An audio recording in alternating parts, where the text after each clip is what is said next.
Hi, my name is Ryan, and tonight we'll be talking about North Korea.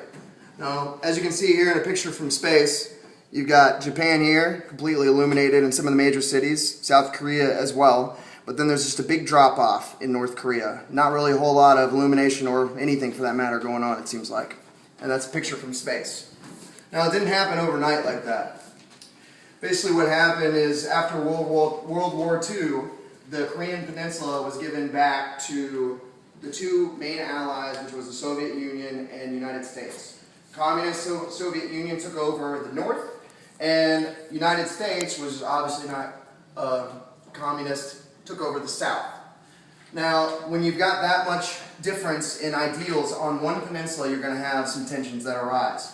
And they did. And so by June of 1950, the new leader, Kim Il-sung, was ready for war with the South to take over the rest of the peninsula. He asked Joseph Stalin for his signature or permission or backing to go into the South. Joseph Stalin granted him that, and he immediately started the Korean War. When he first started with the North, Kim Il-sung was very successful, dominating the South completely, moving them almost completely off the map. But then immediately, the United States, along with 22 other countries, got involved, not wanting communism to spread any further, and immediately arrived and pushed the northern forces right back up where they came from. There was a back and forth fight until July of 1953, when there was an armistice signed, and as well as a ceasefire. Now, the 38th parallel, where the line is actually at that separates them, it's called the KDMZ, which is the Korean Demilitarized Zone. Well, although it says demilitarized, it's actually the most military-occupied area in the world. So, both Koreas, despite the war, stabilized and moved forward in their economy in the 50s, 60s, and 70s, until the downward spiral, of course, with communism in the Soviet Union started to take place.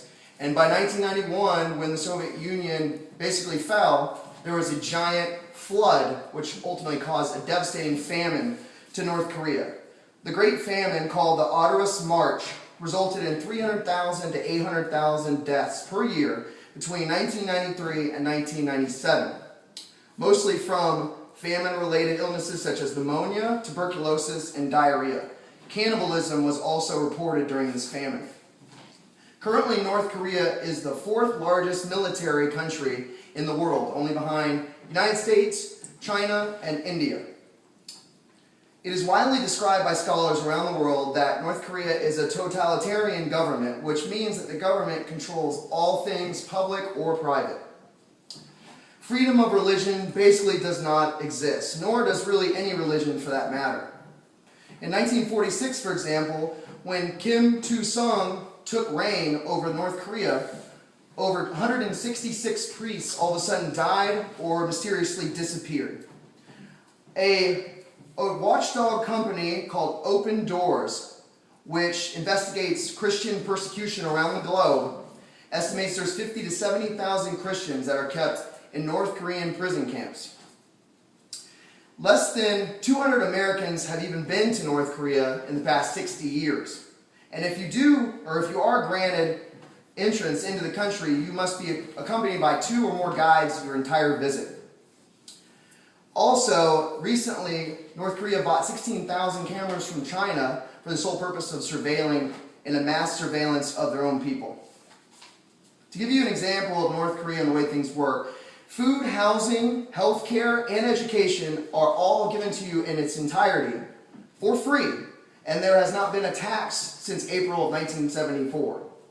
Media completely controls the government, and another investigative company called Reporters Without Borders, a French non-profit consultant company, ranked North Korea dead last out of 178 countries in their level of freedom of press.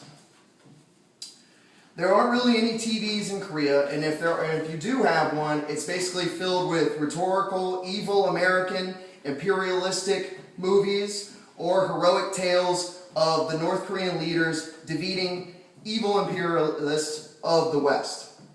Or you may see on the news what Kim Jong-il or Un was doing that day. But most important to North Korea, to me, is the cult-like love for the originator Kim Il-sung, the grandfather to today's supreme leader Kim Jong-un.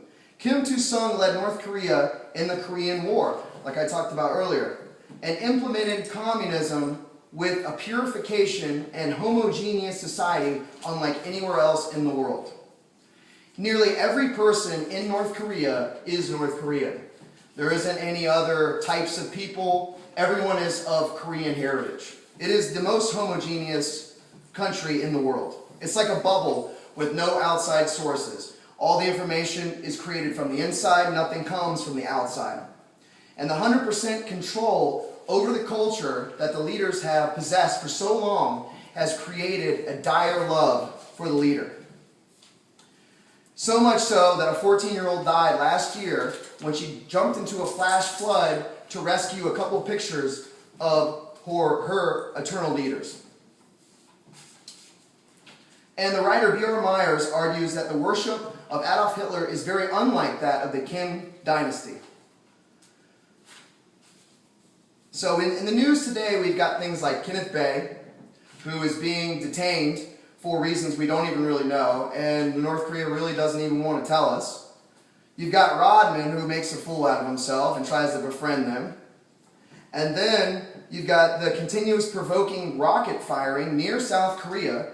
You've got the nuclear gray area that keeps popping up. And then just recently you have the weird election where Kim Jong-un, the dictator of today, the supreme leader, won 100% of the vote in the entire country. North Korea is a continuing story, and unfortunately I think it will get worse before it gets better. Thank you.